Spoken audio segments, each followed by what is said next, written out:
So welcome everyone to Daily Growth Practice Sessions, that is DGP sessions by DGE, that is Digital Gone Easy. And I am Shubhra Rani, your favorite. Today I am going to tell about what are my favorite go-to methods of writing captions for the same for the same post, but on different platforms. How do I do this? So आप लोग यहाँ पर यही सीखेंगे कि same matter है, same content piece है, उसका डिफरेंट कैप्शंस कैसे लिखते हैं। जस्ट इस सेशन से पहले मैंने एक रील पोस्ट की है।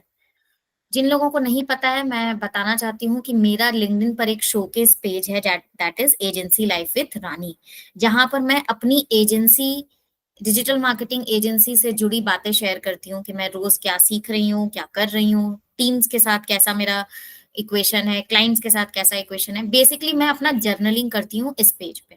ठीक है, तो अभी मैंने एक रील अपलोड की है। ठीक है, इस रील का म्यूजिक बहुत सिंपल है, इसलिए मैं ये एक मिनट, मैं रील म्यूजिक के साथ ही प्ले करती हूँ तो मजा आएगा। Just allow me 1 minute.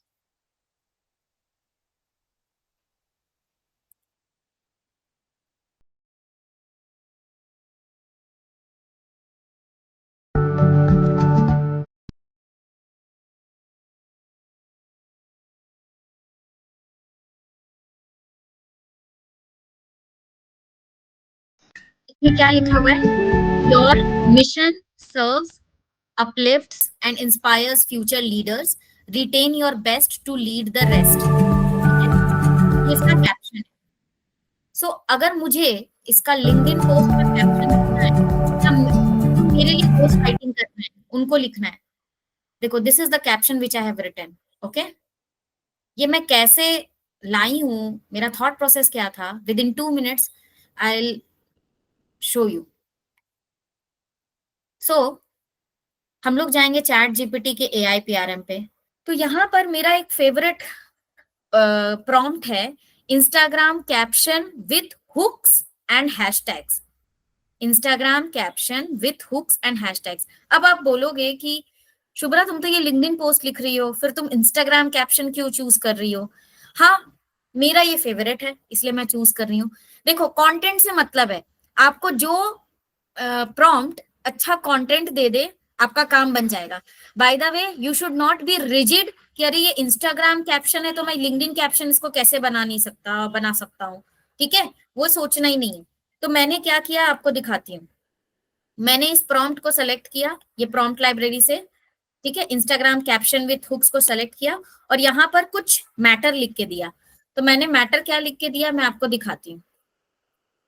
ठीक है, मैंने क्या किया, वो जो कोट था ना, your mission serves, uplifts and inspires future leaders, retain your best to lead the rest, उस कोट को मैंने कॉपी करके यहाँ पर डाल दिया। और जब भी आप चैट जीपीटी से बात कर रहे हो, एआई से बात कर रहे हो, कॉन्टेक्स्ट चेंज करते हैं तो एक डिवाइडर लाइन डालते हैं, तो डिवाइडर लाइन मैंने डाल दिया। फिर हम लोगों का फेवरेट फ्रेमवर्क क्या है, रोल टास्क फॉर्मेट। मैंने तो आधा ही दिया, फिर भी इसने अच्छा खासा बना के दे दिया। रोल में ही मैंने दे दिया कि you are a social media manager, 20+ years of experience. ठीक है, you are working for Shubhra Rani, a digital marketing agency owner.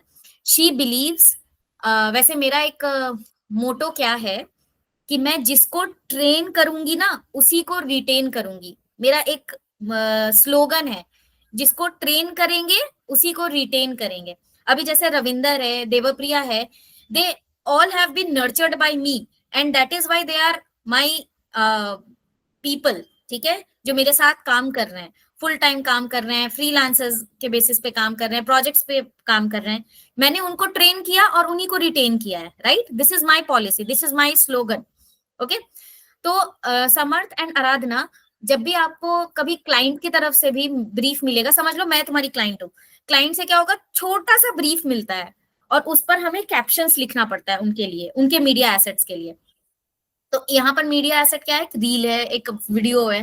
ठीक है, तो यहाँ पर मैंने छोटा सा ब्रीफ डाल दिया, जैसे तुमको भी मैं छोटा छोटा ब्रीफ दे दूंगी। शी बिलीव्स, जिसको ट्रेन करेंगे उसी को रिटेन करेंगे, the nurturing part and making them leaders, it gives her a sense of satisfaction, taking your self as I write the joy of this, मतलब नहीं होता शुभ्रा रानी के तरह से लिखो, मतलब शुभ्रा रानी बन के लिखो, क्योंकि मैं agency life with Rani it's my personal showcase page. तो जो भी घोस्ट राइटर लिख भी रहा है वो शुभ्रा रानी जैसा लिखेगा ना, शुभ्रा रानी समझ के लिखेगा। तुम्हें क्या लगता है प्रधानमंत्री मोदी जी अपना सारे सोशल्स को खुद संभालते हैं? नहीं ना, कोई तो संभाल रहा है, वो उनके बिहाफ पे लिखता है, वो उनके फीलिंग्स को लिखता है, राइट? यहाँ पर घोस्ट राइटर का काम यही होता है। And how is it the differentiating factor from the competition in the market? Other companies क्या करती है, who don't bother to train the interns. आप कहीं और कंपनी में जाओगे, आपको कोई ट्रेन नहीं करता है, ना न्यूबीज को ट्रेन करता है, और एनीवन अगर आप उस वहां पर एज अ न्यू हायर इंसान भी जाओगे ना तो भी नहीं ट्रेन करता है। Their favourite dialogue is figure it out, जो कि मुझे खुद कंपनीज में बहुत बोला जाता था। ऐसा ऐसा काम जो मैंने जिंदगी में सुना भी नहीं है, मैं तो नई आई हूँ, फिर भी बोलते हैं कि ये मैंने बता दिया, वो भी 2 शब्द की ब्रीफिंग होगी, 1-2 लाइन की ब्रीफिंग होगी, और बोलेंगे कि खुद कर लो, एक स्टार्टिंग पॉइंट भी नहीं देते हैं। ठीक है, तो मैंने बोला 2 things are there, it kills more time. अब आप ही बताइए, अगर अगर मैं ब्रीफिंग ना दूं, समझ लो मैं दूसरी कंपनी हूँ, कंपनी बी, कंपनी ए शुभ्रा, कंपनी बी दूसरी कंपनी, तो मैं दूसरी कंपनी हूँ, मैं तुमको बोल रही हूँ बस 2 वर्ड्स में कैप्शन लिख दो, और 1 लाइन का ब्रीफिंग दे रही हूँ कि मुझे लगता है कि मैं ट्रेन करती हूँ, उसी को डिटेन करती हूँ। ये तो बहुत ही छोटा ब्रीफिंग है। अब इस पर समर्थ क्या सोच सकता है? शुभ्रा रानी के दिमाग में घुसकर उसके सारे फीलिंग्स को तो नहीं सोच सकता है ना, तो वो कुछ लिख के देगा, फिर वो मुझे दिखाएगा रिवीजन के लिए, तो मुझे गुस्सा आएगा कि भाई ये मेरे मेरे लायक नहीं लिखा हुआ है, फिर मैं उसको रिवीजन दूंगी, फिर वो मेरे पास लाएगा, और रिवीजन में भी मैं ब्रीफ पूरा नहीं दूंगी। तो ऐसा ही यही साइकिल चलती है दूसरी कंपनीज में।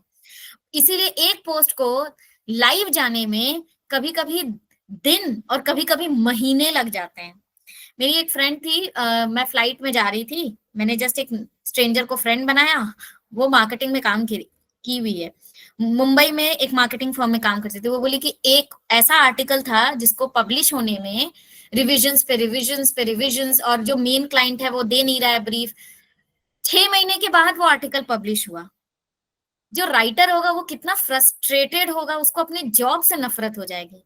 समझ में आ रहा है?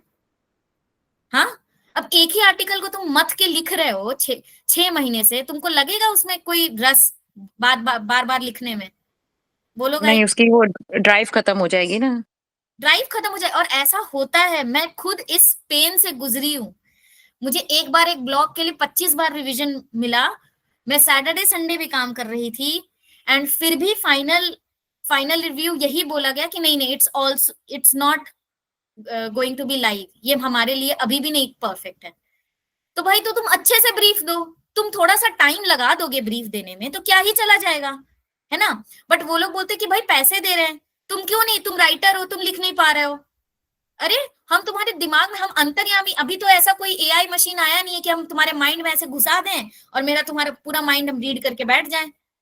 इतना तो नहीं पता है ना मुझे, जब तक तुम अपने मुंह से 100 शब्द बोलोगे नहीं, मैं कैसे लिखूं? ठीक है, तो ये ब्रीफिंग है कि हाँ, अगर आप दूसरे कंपनीज में जाते हो तो वो लोग कहते हैं फिगर इट आउट। तो 2 things are there, it kills more time, if you guide them it will save time, और हमारा स्पीड भी बढ़ जाता है। And also they will love you as a mentor for the rest of their lives, whether they stay or leave they will respect you. ठीक है, ये है ब्रीफ। इस पर इंस्टाग्राम कैप्शन करके इसने बना के दिया, और अच्छा ही बना के दिया, देखो। Figure it out. That's the motto of most companies when it comes to onboarding or mentoring. Guess what? It's costing them time, talent, and trust. I too things differently. If you step into my world, whether as an intern, a new hire, or a freelancer, I don't throw you in the deep end and ask you to figure it out. Instead, I equip you with the tools, guidance, and confidence to not just do the job but excel at it. Why? Because nurturing people is what creates real leaders. When you train someone the right way, you not only save them and yourself precious time, but also build lasting relationships. Speed increases, respect is earned, growth becomes inevitable. Some might call it hand holding. I call it leadership in action. Watching someone you have guided go on to become a mentor themselves. आज देवप्रिया आकाश को mentoring कर चुकी है और भी बहुत सारे लोगों को मेंटरिंग की है, राइट? सो मेरा काम ये नहीं है कि शुभ्रा रानी सिर्फ मेंटर बन के बैठ जाए अपनी कंपनी में, नहीं. I want to create Ravinder, Samarth, Aradhana mentor themselves also, ताकि वो लोग भी टीम हैंडल कर सकें. ठीक है? is the greatest form of job satisfaction. Even if they leave, they carry that respect and love for you, your process and your values. That's what sets me apart in this crowded digital marketing world. Others churn through talent like coffee pods. I grow future leaders who make an impact far beyond my brand. Who wouldn't want a legacy like that? Have you ever had a mentor who changed your career or your life? Share your experience in the comments. Let's celebrate those who nurture, inspire and uplift. फिर ये hashtags उसने ढंग का ही दिया है. फिर मैंने कुछ देखो इसमें, और इसमें मजेदार क्या बात है ना, जो मुझे बहुत पसंद है, कि इसीलिए मैं AIPRM का ये वाला प्रॉम्प्ट यूज करती हूँ. इसमें ना कुछ टाइटल ऑप्शन और हुक्स दे देता है, जो कि मेरा पहला लाइन का काम कर देता है. जैसे इसमें क्या है, mentoring isn't just an act, it's a legacy. ठीक है, ये मुझे लाइन बहुत अच्छा लगा. द रियल ROI मतलब return on investment of nurturing people respect. ये दोनों लाइंस मुझे हुक्स बहुत अच्छे लगे. तो इस AIPRM का फायदा क्या है कि तुमको टाइटल ऑप्शंस और हुक्स मिल जाता है. ऑप्शंस भी दे देता है इसी साथ में. यहाँ पर टाइटल ऑप्शंस एक दिया है, from training to leading building future leaders. अभी ये देखो मैंने कैप्शन में कैसे लगाया है, लिंक्डइन पोस्ट में मैंने हुक और टाइटल ऑप्शंस को थोड़ा सा जोड़ दिया और लिखा, mentoring isn't just an act, it's a legacy, the real ROI of nurturing people respect. और उसके बाद मैंने पूरा पोस्ट डाल दिया. ठीक है, एंड हैशटैग्स डाल दिया विथ माय ब्रांडेड हैशटैग्स की digital gone easy, agency life with Rani, journaling with Rani. ठीक है, लग रहा है ना ये ढंग का, और नेचुरल लैंग्वेज में भी बातचीत लग रही है. जबकि मैंने पता है रोल टास्क फॉर्मेट अच्छे से पूरा दिया भी नहीं था.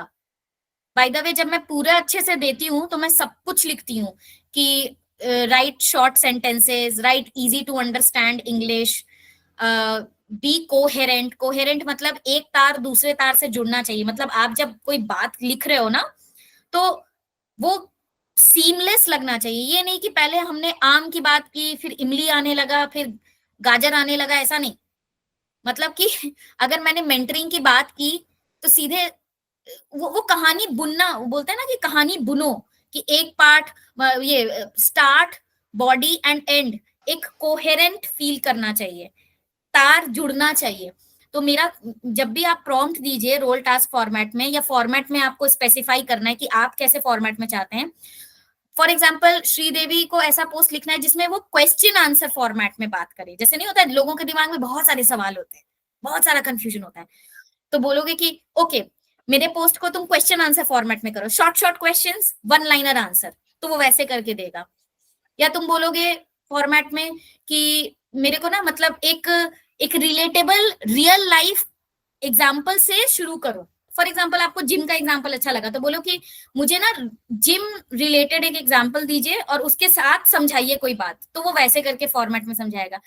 जिस तरह से आपको चीजें समझ में आती है ना, आपको वैसा ब्रीफिंग देना है रोल टास्क फॉर्मेट में. वो उस तरीके का कैप्शन लिख के देगा. सोचिए, जो चीज आपको दिल को छू जाती है वो दूसरों को भी तो दिल को छू जाएगी ना. The underlying idea is this.